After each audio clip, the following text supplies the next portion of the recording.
ദൈവത്തിൻ്റെ അതിപരിശുദ്ധമായ നാമം വാഴ്ത്തപ്പെടുമാറാകട്ടെ. ഈ അനുഗ്രഹിക്കപ്പെട്ട നല്ല പ്രഭാതത്തിന് ദൈവത്തെ നന്ദിയോടെ സ്തുതിക്കുന്നു. വീണ്ടും ഒരു പ്രഭാതം ദൈവം ദാനമായി തന്നതിനായി ദൈവത്തെ വാഴ്ത്തുന്നു. ആമേൻ. പ്രിയമുള്ളവരെ, ഒരു ദൈവവചനം വായിക്കുന്നു. സൈന്യങ്ങളുടെ യഹോവയെ സ്തുതിപ്പിൻ, യഹോവ നല്ലവനല്ലോ, അവൻ്റെ ദയ എന്നേക്കുമുള്ളത്. ആമേൻ.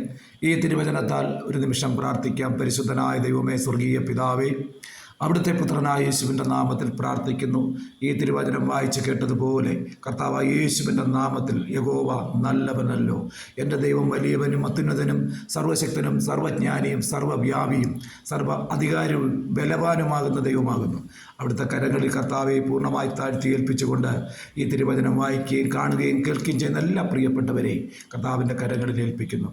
വലിയവനായ ദൈവമേ, ഈ പ്രഭാതത്തിൽ കർത്താവിൻ്റെ കരുതലും കാവലും സംരക്ഷണയും കൂടെയുള്ളതിനാൽ ദൈവത്തെ നന്ദിയോടെ സ്തുതിക്കുന്നു. ഓരോ വ്യക്തികളിലും കർത്താവെ അവിടുന്ന് ദൈവിക സമാധാനം കൊണ്ട് നിറയ്ക്കണം, ആത്മാവിൽ ബലപ്പെടുത്തണം, ദൈവിക സമാധാനം കൊടുക്കണം. കർത്താവായ യേശുവിൻ്റെ നാമത്തിൽ പൂർണ്ണമായൊരു സമാധാനം കർത്താവ് കൊടുത്തതിനായി സ്തോത്രം. ബലപ്പെടുത്തിയതിനാൽ നന്ദി. പ്രാർത്ഥന കേട്ടതിനായി സ്തോത്രം.